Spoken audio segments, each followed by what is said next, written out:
It was a crisp, early morning at the Navy training base. The sun was just beginning to peek over the horizon, casting long shadows across the neatly trimmed parade ground. The air was filled with the rhythmic clanging of boots on concrete, the sharp whistles of instructors, and the muted grunts of recruits struggling through their morning exercises. It was a scene of organized chaos, where every second counted and every command mattered. Among the chaos, there was one figure who seemed entirely out of place, an old man walking slowly, almost hesitantly, along the main road leading to the base. His clothes were simple, an old jacket, slightly worn trousers, and a faded hat. He carried a small leather bag that seemed far too light for the journey he had undertaken. With each step, his body leaned slightly forward, as if weighed down by invisible burdens. The security guards at the gate noticed him immediately. They had seen many people come and go, but this man didn't look like any officer, instructor, or visiting official. He wasn't in uniform, there were no medals glinting in the morning sun, he didn't carry a briefcase or a folder with important papers. He looked in every way ordinary. One of the guards, a young man named Thomas, called out, "Sir, can I help you? This area is restricted." The old man paused, giving a polite, almost shy smile.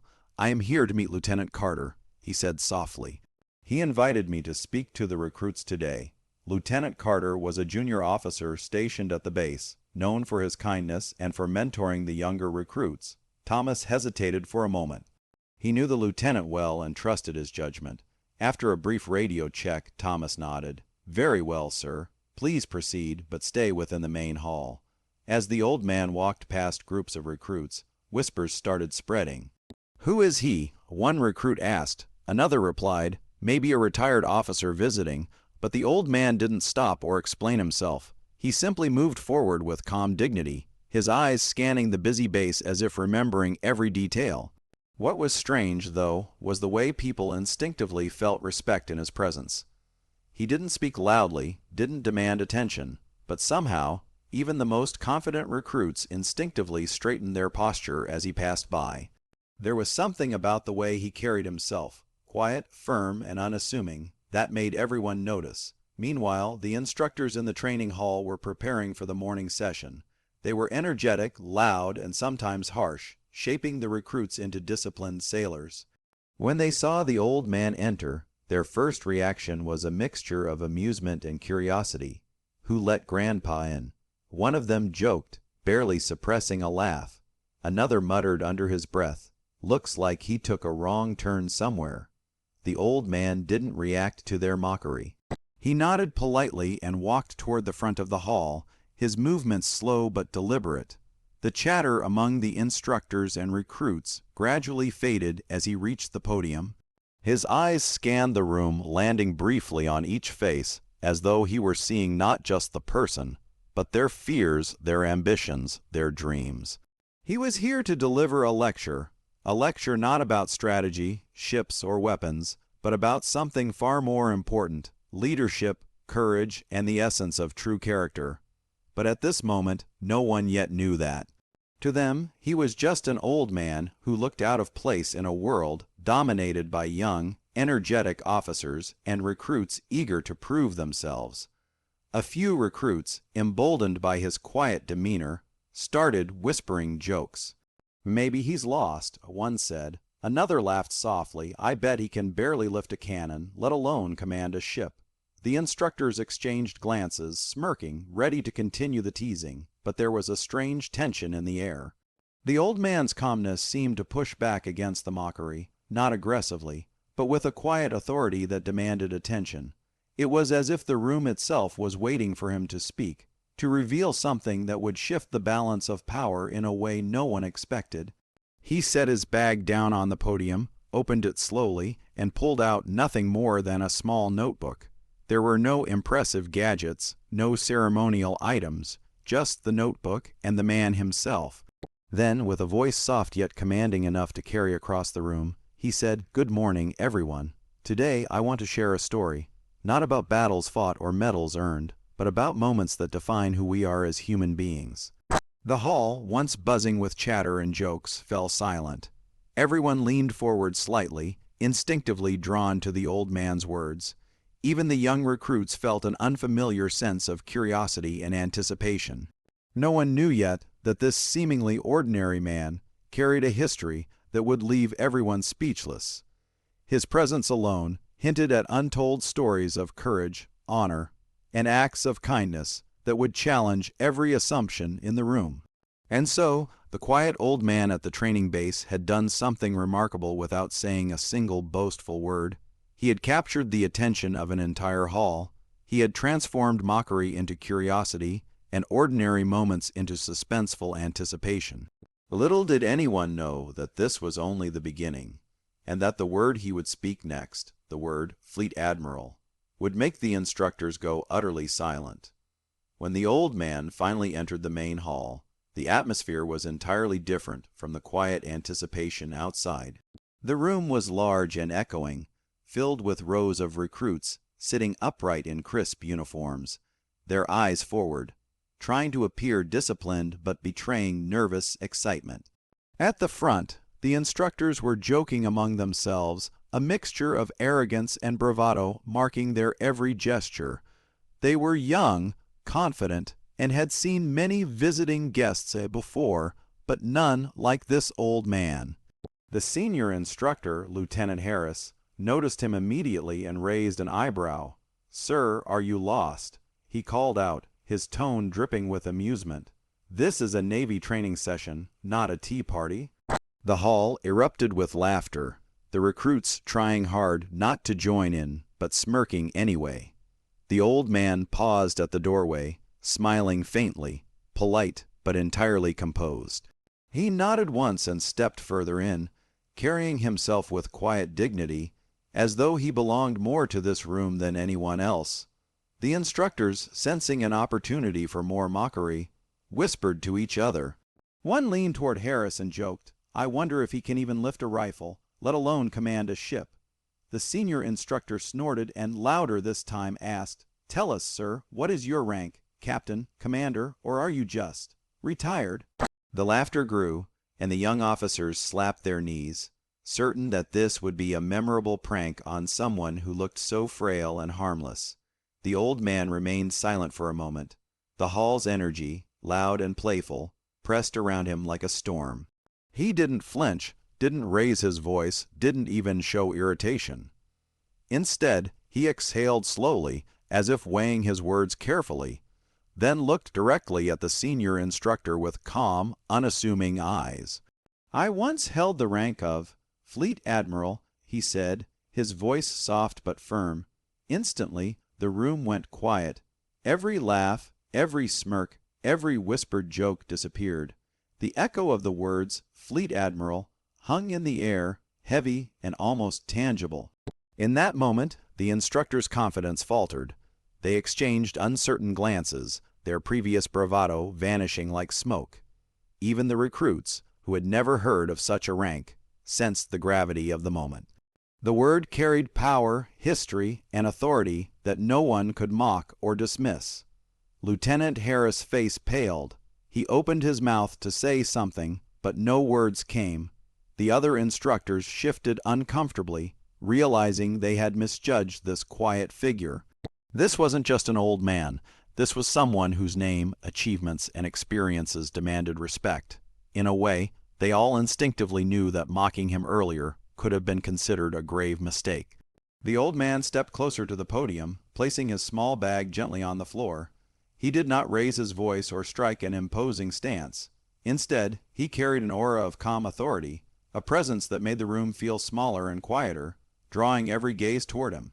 Then, without looking at any specific person, he said, "Rank is meaningless without responsibility, and authority without humility is dangerous."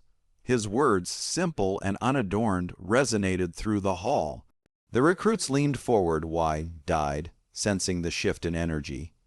Many had joined the Navy with dreams of courage, honor, and recognition, but they had never imagined that such lessons would come from someone who appeared so unassuming. The instructors, on the other hand, felt an unfamiliar pang of humility, a reminder that arrogance and humor had no place in true leadership. For the first time that morning, the room was completely still. Even the sounds of distant footsteps outside seemed to vanish. The old man began to speak again, this time recounting small but profound stories from his career. How he had rescued sailors from a storm that had torn apart their ship, how he had negotiated peace in moments when failure would have meant disaster, and how he had witnessed countless acts of courage and cowardice, compassion and cruelty. Each story was told with precision, humility, and a touch of gentle humor, drawing the audience in without ever seeming boastful. He paused occasionally, allowing the weight of his words to sink in. The laughter that had once filled the hall seemed like a distant memory. The instructors who had moments ago mocked him were now silent observers, watching as the old man wove lessons of integrity, courage, and kindness into his stories. The young recruits felt a mixture of awe, respect, and curiosity. They realized that leadership was not about shouting orders or displaying rank insignia. It was about quiet strength, moral courage, and the ability to inspire others. As he continued, the old man shared moments where he had been faced with impossible choices, yet had always prioritized the lives of others above personal glory. His humility was striking, his patience remarkable. The hall, once filled with mockery and noise, had transformed into a place of reflection and learning. Every word he spoke felt like a mirror, showing the instructors their flaws, showing the recruits their potential, and reminding everyone present that true respect is earned through character, not titles. When he finally closed his notebook and paused, there was a lingering silence. No one moved, no one whispered. The instructors stared at him, silently acknowledging that their previous assumptions had been completely wrong. The recruits, still wide-eyed, realized they had just witnessed the presence of a man whose experiences and wisdom transcended ordinary ranks. And in that moment, everyone understood that the joke they had intended had been turned into a lesson they would never forget. Even before he had begun the next part of his lecture, it was clear that the old man's presence alone had changed the atmosphere of the entire base. What had started as a moment of amusement had become an unforgettable introduction to the real meaning of leadership, courage, and humility. And all of this had been set in motion by a simple, quiet walk into the hall, a walk that would soon lead to lessons none of them would ever forget. The room remained still, the echoes of the word Fleet Admiral lingering like an invisible weight. The old man's presence alone had silenced the once boisterous hall, and now, as he began to speak, everyone could sense the depth of his experience. His voice was calm, deliberate, and entirely unpretentious, yet each word carried the authority of decades spent navigating storms, both literal and figurative. He started with a simple statement that immediately captured the attention of everyone present. I have seen the world from the bridge of ships in war and peace, yet the lessons I value most are not written in any official records. The instructors, who had only moments ago joked about him, shifted in their seats, realizing that they were about to learn from someone whose life had been extraordinary. The recruits, though younger and less experienced, felt a mixture of awe and curiosity. The old man told them about nights when the seas were merciless, waves taller than their ships, and every decision meant the difference between life and death. He spoke of missions where the odds were stacked against them, and yet his crews had persevered, not because of weapons or tactics alone, but because of trust, respect, and compassion. He recounted moments when he had chosen to put the safety of his sailors above his own ambitions, when a small act of kindness had saved lives, and when quiet leadership had inspired courage in the most frightened hearts. He described one particular mission, decades earlier, when a storm had struck without warning. A young officer under his command had panicked, and the crew was close to losing hope. The old man had spoken to the young officer not with anger or reprimand, but with calm encouragement. Trust your training, trust your people, he had said. Courage is not the absence of fear. It is acting correctly despite it. That officer had gone on to become a leader himself, teaching others the same lesson that the old man was now imparting to this hall full of recruits and instructors alike. Every story he told carried a subtle lesson. Leadership was not about being feared or revered, but about being responsible, kind, and thoughtful. Authority without humility could destroy teams, while simple acts of empathy could save them. He illustrated this with examples from his own career, not boasting, but speaking with quiet honesty. The instructors, many of whom had prided themselves on toughness and authority, began to realize that their understanding of leadership had been incomplete. They felt a strange combination of respect and self-reflection. The old man paused for a moment, letting his words sink in. Then, almost casually, he shared something that made even the most confident instructors glance at each other nervously.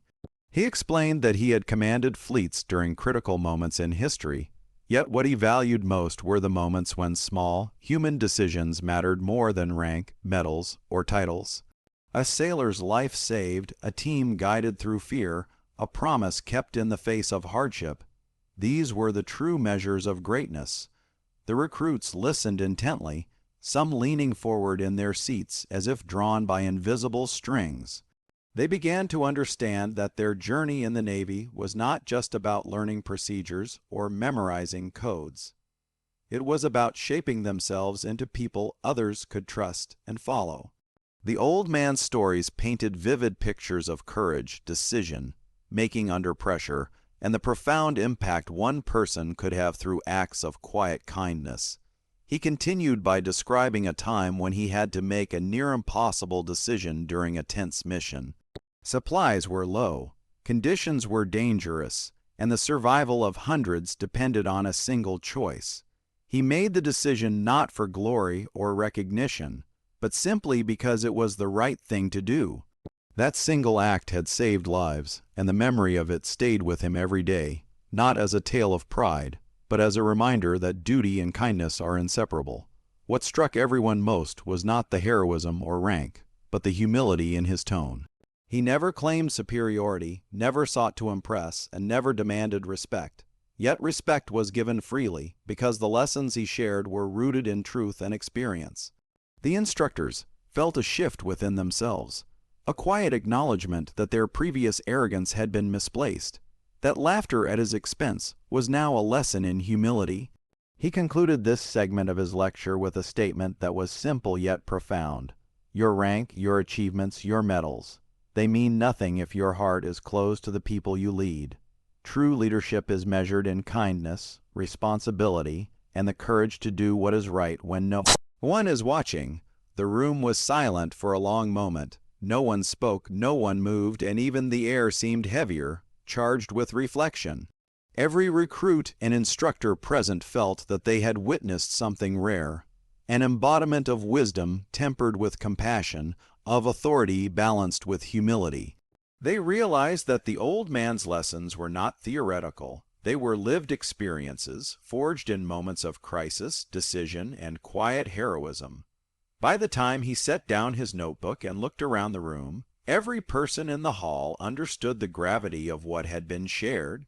The silence was not awkward or fearful. It was a reverent pause, a collective recognition that they were in the presence of someone extraordinary, not because of his titles or history, but because of the values he embodied and the lessons he had imparted. For the instructors, it was a humbling moment of self-reflection. For the recruits, it was an awakening to what their future could be if they embraced courage, empathy, and integrity. And for the old man, it was simply another opportunity to pass on what he had learned through a lifetime of service, knowing that the lessons of character would outlive medals and ranks, shaping the next generation of leaders in ways far more profound than any ceremony could. By the end of this chapter, the audience, like the Hall of Navy officers and recruits, is left in awe, not merely at the feats of the man, but at the power of kindness, humility, and integrity to inspire lasting change. After the old man finished speaking, the hall was still for a long moment. The silence was profound, not the kind of silence that comes from shock or fear, but one born from reflection. Every recruit and instructor in the room was absorbing what had just been shared. The stories of courage, responsibility, and kindness resonated deeply, leaving everyone with a sense that they had witnessed something extraordinary. The presence of a man who had once commanded entire fleets yet spoke with such humility was humbling. The instructors, who had begun the morning with laughter and mockery, now avoided each other's eyes, aware that they had misjudged him. Even the most confident among them felt a newfound respect and, surprisingly, a touch of embarrassment for their earlier behavior.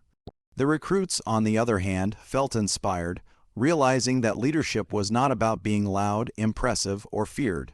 It was about integrity, empathy, and the courage to do the right thing under pressure.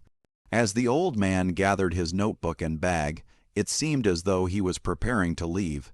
His lecture, filled with wisdom and subtle lessons, had already changed the atmosphere of the room. He looked around at the faces before him, faces filled with admiration, curiosity, and newfound understanding.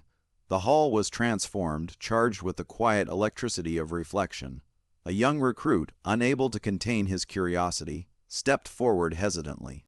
"Sir," he asked, his voice trembling slightly, "why did you come here today? What made you decide to speak to us?" The old man paused, smiled gently, and replied, "Because one of your officers asked me to. Many years ago, I helped him when his life was in danger. Today, he asked me to guide those who are following in his footsteps." The room fell silent again. Whispers began to spread among the recruits and instructors. Which officer could it be, who had the honor of being personally guided by a Fleet Admiral? The old man, noticing their curiosity, did not answer immediately. Instead, he simply said, "The lessons I share today are not just for those who serve now, but for every person who may one day be responsible for the lives of others." Just then, the base commander entered the hall. He moved with quiet authority and a mixture of respect and pride. Every eye turned to him, sensing that his arrival was significant. The old man looked at the commander and, with a gentle nod, acknowledged him. The commander approached, his voice steady but full of emotion. "Sir," he said, "I owe you my life, and today the entire base owes you a lesson we will never forget." The realization hit everyone simultaneously. The old man had not come as a guest speaker by chance. He had been personally requested by someone whose life he had once saved. That single act of kindness, decades ago, had created a ripple effect that reached every corner of the base. It was a reminder that compassion and selflessness are far more powerful than rank, medals, or titles. The instructors, now fully aware of the man's history, bowed their heads in respect. Even the recruits, young and inexperienced, instinctively stood straighter, recognizing that they were in the presence of a person whose life embodied the values they were being trained to uphold. The room, once filled with laughter and mockery, had become a space of reverence, reflection, and gratitude. The old man spoke again, this time softly, so that only those closest could hear. "Kindness is never wasted. A single decision, a single act of courage or compassion, can shape the lives of many in ways you may never understand. Remember that your rank or your skill will matter less than your character." Every word landed with weight. The recruits realized that their journey was not just about drills, commands, or passing tests. It was about developing a heart capable of leadership, a mind capable of wisdom, and a conscience capable of kindness. The instructors, who had once judged him by his appearance, now understood the depth of experience, humility, and integrity that true leadership demanded. As the old man prepared to leave, the commander accompanied him to the exit. Recruits and instructors alike lined the hall, giving him a standing ovation, not for the titles he had held, not for the medals he had earned, but for the lessons he had imparted and the example he had set. There was a quiet understanding that this moment, this encounter, would stay with them forever. Outside, the sun was higher in the sky, casting long beams of light across the base. The old man walked slowly, with the same calm dignity as he had when he first arrived. He did not look back, nor did he need to. The impact of his presence, his words, and his kindness had already been felt. The lesson was clear. Acts of courage, kindness, and integrity resonate far beyond the moment in which they occur, shaping lives, inspiring change, and creating legacies that last long after rank and age are forgotten. The recruits returned to their training, inspired to be better sailors, better leaders, and better human beings. The instructors reflected on their own actions, determined to lead with humility and respect.